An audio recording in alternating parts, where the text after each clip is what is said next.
नमस्कार दोस्तों, फिर एक बार बहुत बहुत स्वागत है आपका डिजिटल टू स्पोर्ट्स के इस मंच पर। और आज इस वीडियो में हम लेकर आए हैं आपके लिए प्रीव्यू और प्रेडिक्शन एक ऐसे मुकाबले का जिसमें नेदरलैंड्स और बांग्लादेश का आमना सामना होगा कोलकाता के ईडन गार्डन्स पर। निशाद, बहुत बहुत स्वागत है आपका। नेदरलैंड्स की टीम एक अलग मोड़ पर है और एक अलग मोड़ पर है बांग्लादेश की टीम। आप समझ जाइए कौन कौन से मोड़ पर है।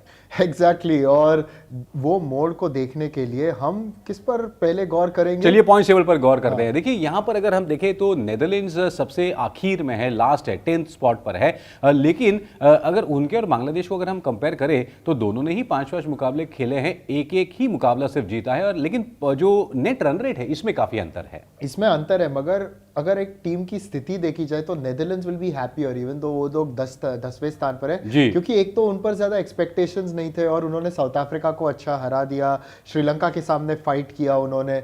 बांग्लादेश बड़े डिसअपॉइंट होंगे क्योंकि इतने साल ऑब्वियसली टेस्ट टीम तो वो है ही, वर्ल्ड कप के क्वार्टर फाइनलिस्ट रह चुके हैं और एक बार तो वो सुपर 8 में भी गए थे 2007 में। लेकिन इस बार बांग्लादेश का जो परफॉर्मेंस है वो बहुत ही निराशाजनक रहा है। और खबर ये भी आ चुकी है कि शाकिब अल हसन जो है ये जा चुके हैं वापस ढाका कुछ काम के लिए। तो ये एक अच्छा संकेत नहीं है।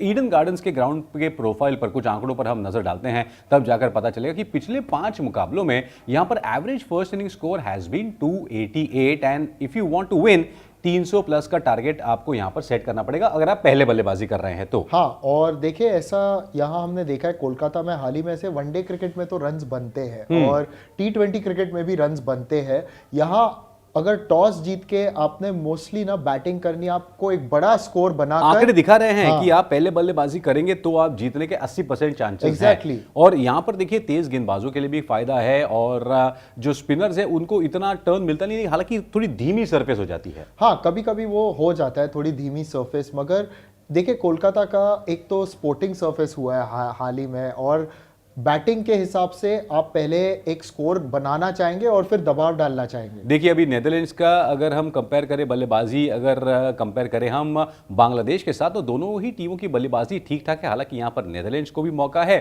बांग्लादेश को भी मौका है। चलिए स्क्वाड्स पर नजर डालते हैं और सबसे पहले बांग्लादेश की अगर बात करें तो शाकिब, क्या खबर है निशार, वो वापस जा चुके हैं ढाका, क्या वो खेलने आएंगे वापस? जी, वो वापस आ रहे हैं। वो अपने मेंटोर के साथ काम करने गए थे, कुछ बैटिंग इश्यूज के जो है उनके वो थोड़े क्लियर आउट करने गए थे ढाका। और अभी जैसे कि हम जानते हैं 28 या 30 मिनट की फ्लाइट है वो ढाका टू कोलकाता, तो आ जाएंगे वो और मुकाबले का हिस्सा जरूर बनेगा। क्या बात है, महमूदुल्लाह ने पिछले मुकाबले में सेंचुरी लगाई जहां पर बाकी सारे फेल हो गए। लिटन दास और महमूदुल्लाह ये दो ऐसे खिलाड़ी हैं जो फिलहाल टॉप फॉर्म में चल रहे हैं। मुशफिकुर, तंजीद और मेहदी हसन थोड़ा थोड़ा कॉन्ट्रीब्यूट कर रहे हैं, लेकिन गेंदबाजी में बात करने लायक कुछ भी नहीं है।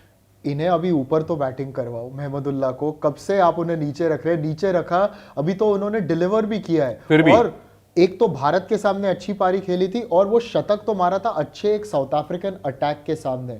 मगर यहां अगर बांग्लादेश के बैटिंग पर अगर गौर करें तो महमूदुल्लाह और लिटन दास, हम वही कह रहे हैं, महमूदुल्लाह, लिटन दास और मुशफिकुर और मेहदी, ये 4 ही बस खिलाड़ी है। हालांकि महमूदुल्लाह, लिटन दास और आखिर के 2 मेहदी हसन मिराज और तंजीद तमीम में कितना अंतर है देखिए। हाँ, और यही बात है ना कि महमूदुल्लाह इतने एक्सपीरियंस्ड होके और जो आईसीसी इवेंट्स में इनके लिए प्रदर्शन करते आ रहे हैं, आप उन्हें नीचे वेस्ट कर रहे हो। लिटन भी अगर देखा जाए ना तो he is blown hot and cold, क्योंकि जब ले में लगते हैं तब ऐसे लगता है कि बढ़िया फॉर्म में है और पिछले मैच में हमने जैसे देखा कि जस्ट डिडंट गेट गोइंग। चलिए गेंदबाजों पर नजर डालते हैं, कौन से गेंदबाज अब तक अच्छे रहे हैं, कारगर रहे हैं बांग्लादेश के लिए विकेटों के मामले में। तो ये दिखाया जाएगा कि मेहदी हसन मिराज जो है, इन्होंने 6 विकेट निकाले हैं 5 पारियों में। शाकिब अल हसन ने भी 6 विकेट निकाले हैं, शरीफुल ने भी। मेहदी हसन शाक ने एक ही मुकाबला खेला, 4 विकेट निकाले और उनको फिर बाहर कर दिया। हाँ, और ये कॉम्बिनेशन में बैठे ही नहीं, तो देखिए ऐसे वही बात है। और एक नाम मिसिंग है इसमें और वो है टास्किन, यानी कि टास्किन ने जो कंट्रीब्यूट नहीं किया और वो टीम के अभी बाहर भी रहे और उनके जगह उन्होंने खिलाया है हसन महमूद को हाल ही में and he has managed to take more wicket. Correct. और देखा जाए तो वहां पर नसूम की जगह पर आप मेहदी हसन शाक को भी इस्तेमाल कर सकते हैं, लेकिन वो बात कर नहीं रहे हैं। पता नहीं बांग्लादेश की क्या रणनीति है। आइए नेदरलैंड्स के स्क्वाड पर एक नजर डालते हैं। और नेदरलैंड्स के स्क्वाड पर जब हम देखते हैं तो ये बहुत ही जुझारू खिलाड़ी है। हार जीत से ज्यादा इनको क्रिकेट का जज्बा है और स्कॉट एडवर्ड्स ने दिखाया है। हालांकि मैक्स ओडाउड और विक्रमजीत सिंह की जो जोड़ी है ये अब तक इतना मतलब बाहर ला नहीं पाई है अपने कहते ना अपने खास चीजों को, अपने बल्लेबाजी के जो बातें होती है उसको। और इनके बैटिंग में हमने एक देखा है कि जब 6 विकेट गिरते हैं तब वो प्रदर्शन कर रहे हैं। हमने हाँ, मतलब टॉप ऑर्डर कर ही नहीं रहा है। साउथ अफ्रीका के सामने हमने देखा था, उन्होंने प्रदर्शन किया, श्रीलंका के सामने भी। और एक इंटरेस्टिंग बात आपने कमेंट्री में की थी पिछले बार जब नेदरलैंड्स का मैच चल रहा था ऑस्ट्रेलिया के सामने, कि यहाँ तेजा का क्या किरदार है, कोई समझ में नहीं आ रही बात। और यहाँ पर देखिए, अगर बल्लेबाजी की जब हम बात करते हैं तो कौन से है वो नेदरलैंड्स के बल्लेबाज, कॉलिन एक्करमैन है, स्कॉट एडवर्ड्स है जिन्होंने सबसे ज्यादा रन बनाए हैं, साइबरन एंगलब्रेट ने भी अच्छा किया है सिर्फ 4 पारियों में। लेकिन Bas de Leede, Vikramjit Singh, Max O'Dowd, सारे बाकी के बल्लेबाज काम नहीं आए हैं। नेदरलैंड्स तब जीतता है जब उनके गेंदबाज और बल्लेबाज दोनों साथ में खेले तो।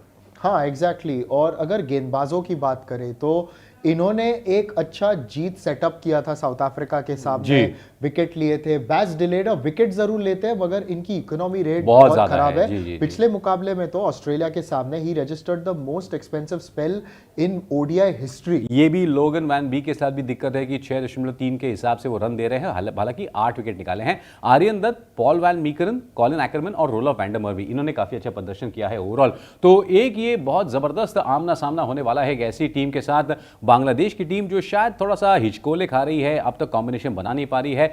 नेदरलैंड्स को चाहिए बस एक मौका, वो दक्षिण अफ्रीका के विरुद्ध जो खेली गई थी बात, उसको रिपीट करने का। क्या कहता है आपका क्रिकेट का ज्ञान, नेदरलैंड्स या बांग्लादेश? बांग्लादेश मेरे ख्याल से क्या कह रहे हैं, कर लेंगे। ओहो, मुझे ऐसा लग रहा है कि नेदरलैंड्स का पलड़ा भारी है। आपको क्या लगता है दोस्तों, आप बताइए, बांग्लादेश या नेदरलैंड्स कौन जीतेगा ये मुकाबला? इस प्रीव्यू के नीचे जो कमेंट सेक्शन है उसमें जाकर अपना जो मत है वो दर्ज कीजिएगा। निशाद, बहुत बहुत धन्यवाद इस प्रीव्यू और प्रेडिक्शन शो में हिस्सा लेने का। दोस्तों यूं ही बने रहिएगा हमारे साथ इस पूरे वर्ल्ड कप में on your YouTube channel digital to sports.